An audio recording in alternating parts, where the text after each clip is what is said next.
Halo rekan-rekan mahasiswa, apa kabar? Semoga Anda sehat dan sukses selalu. Oke, saya Dr. Haji Suripto, SEMAK, akan menemani Anda untuk mendiskusikan bagaimana caranya memulai menyusun proposal skripsi. Nah, ketika mahasiswa memasuki semester 7, kemudian mahasiswa diberikan tugas untuk menyusun proposal skripsi, saya menemukan banyak sekali mahasiswa yang menemui kesulitan. Nah, sehingga ketika mereka menemui kesulitan, maka tidak segera take action untuk menyusun proposal skripsi penelitian. Nah, problemnya apa saja sih kira-kira mahasiswa sehingga tidak segera take action untuk menyusun proposal skripsi? Nah, berikut ini saya menyimpulkan ada beberapa problem. Yang pertama, mahasiswa banyak sekali yang mengeluh atau menyampaikan ke saya, Pak, sampai saat ini saya belum memulai membuat skripsi atau proposal skripsi karena sampai sekarang saya belum dapat judul skripsi. Dengan senyum saya menjawab, emangnya ada yang buang judul skripsi? Coba lihat, Anda jalan di jalanan, Anda lihat di depan kampus, di mana-mana, nggak ada tuh yang buang judul skripsi. Oke, jadi sekali lagi rekan-rekan mahasiswa jangan berpikir memulai menyusun proposal skripsi itu dengan mencari judul skripsi. Oke, kalau demikian, kalau bukan judul, lalu apa yang kita cari untuk memulai menyusun proposal skripsi? Nah, langkah pertama rekan-rekan mahasiswa bukan dari judul skripsi, tapi mulailah Anda dari sebuah masalah. Tentu ini bukan masalah kehidupan Anda, tapi ini adalah masalah penelitian. Ya, masalah penelitian atau masalah dalam konteks penelitian sering juga disebut dengan fenomena. Oke, nah, fenomena itu apa sih? Fenomena atau masalah penelitian adalah sesuatu yang terjadi atau sesuatu yang berlangsung, akan tetapi tidak seharusnya terjadi, atau singkatnya sesuatu yang terjadi akan tapi tidak wajar. Itulah yang disebut dengan fenomena atau masalah penelitian. Nah, sekarang ada pertanyaan, di mana kita bisa mendapatkan masalah atau fenomena penelitian tersebut? Sebenarnya rekan-rekan mahasiswa, masalah atau fenomena penelitian itu tidak jauh dari kita, ada di sekitar kita. Di mana kita mendapatkannya? Bisa di sekitar tempat tinggal kita, bisa dalam perjalanan kita dari rumah ke kantor atau ke kampus, bisa masalah tersebut ada di tempat kita bekerja. Contoh masalah ada di sekitar lingkungan kita. Di sekitar lingkungan kita tinggal ada usaha kecil menengah. Contoh adalah warung kelontong. Dari tahun ke tahun, sekian puluh tahun warung itu hanya satu dan itu saja. Tidak besar, tidak buka cabang. Tentu jika kita kaitkan dengan pengertian fenomena atau masalah penelitian, sesuatu yang terjadi tidak wajar. Harusnya, wajarnya, jika sudah beroperasi sekian puluh tahun, bisa lebih besar, bisa berkembang, kemudian bisa buka cabang di beberapa tempat. Karena ini hanya itu aja, ya pasti ada sesuatu, ada masalah. Kenapa tidak bisa berkembang? Tentu ada masalahnya. Tentu menjadi peluang kita untuk bisa meneliti.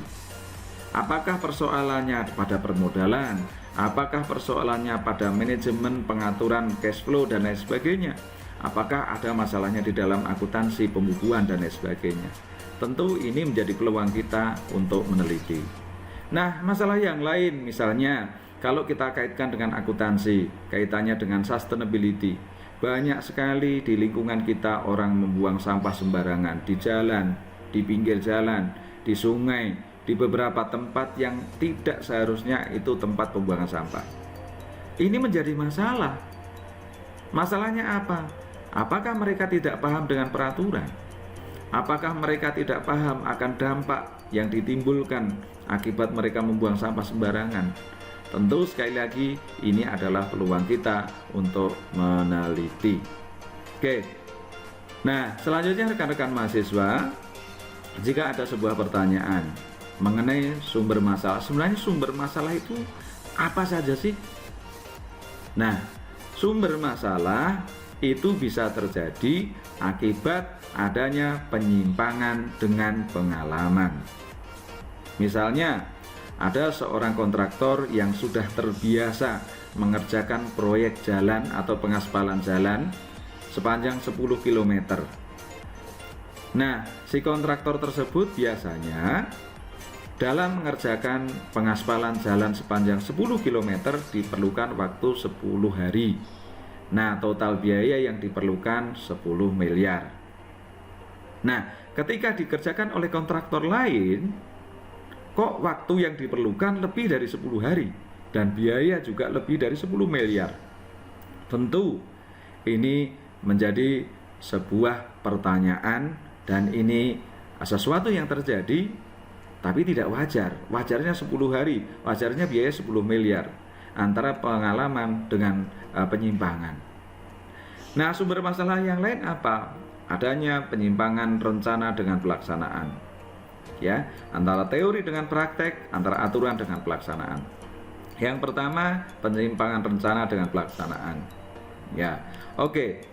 Biasanya sebuah perusahaan ketika akhir periode atau akhir tahun mereka sudah punya bisnis plan untuk tahun berikutnya.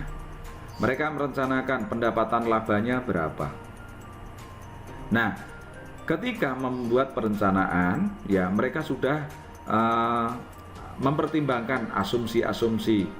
Mungkin apakah tahun depan ada krisis, apakah tahun depan ada tahun politik, apakah tahun depan misalnya ada harga minyak naik dan sebagainya. Itu tentu sudah menjadi sebuah pertimbangan.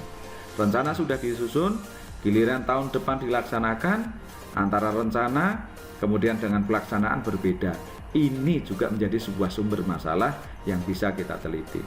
Kemudian yang kedua, antara teori dengan praktek. Betapa banyak sekali di dalam buku disebutkan jika seorang auditor ketika melakukan tugasnya mengaudit sebuah laporan keuangan di sebuah lembaga, pemerintah atau perusahaan swasta, ya, seorang auditor harus independen.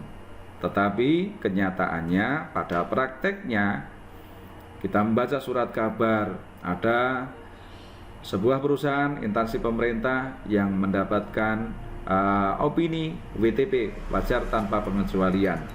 Namun demikian, ada beberapa oknum akhirnya ditangkap pihak keamanan karena ada indikasi terjadinya penyuapan. Sehingga sekali lagi opini yang diberikan oleh auditor itu mengindikasikan bahwa oknum auditor tersebut dalam melakukan fungsi auditnya tidak independen. Jadi antara teori dengan praktek berbeda. Kemudian yang ketiga adalah antara aturan dengan pelaksanaan.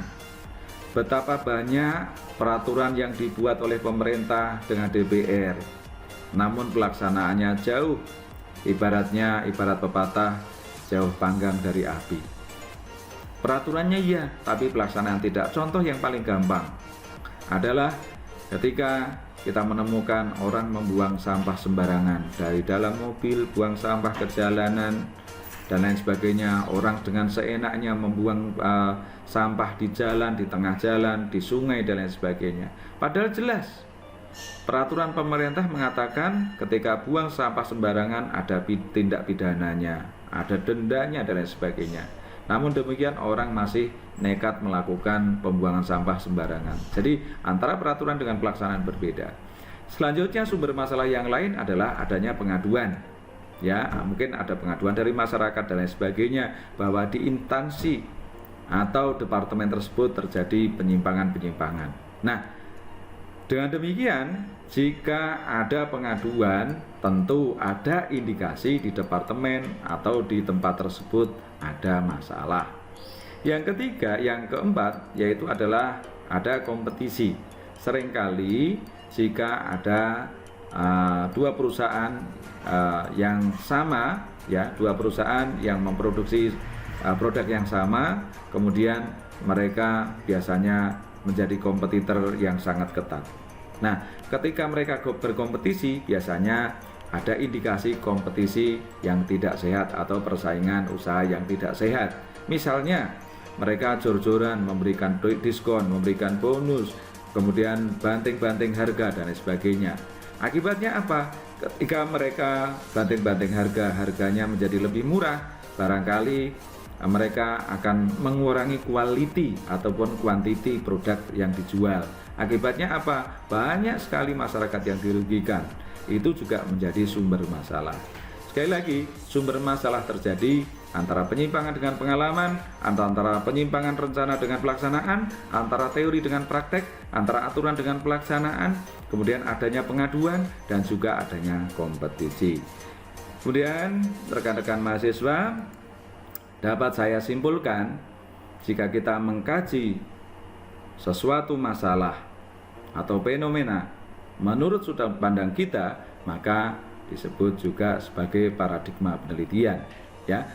Kemudian dapat saya simpulkan juga bahwa fenomena atau masalah penelitian adalah sesuatu yang terjadi akan tapi tidak wajar. Itu disebut fenomena atau masalah penelitian. Saya kira demikian rekan-rekan mahasiswa sekalian, ya. Saya ucapkan terima kasih. Mudah-mudahan apa yang saya sampaikan dapat menginspirasi, memotivasi Anda, dan mudah-mudahan Anda segera take action membuat atau menyusun proposal skripsi.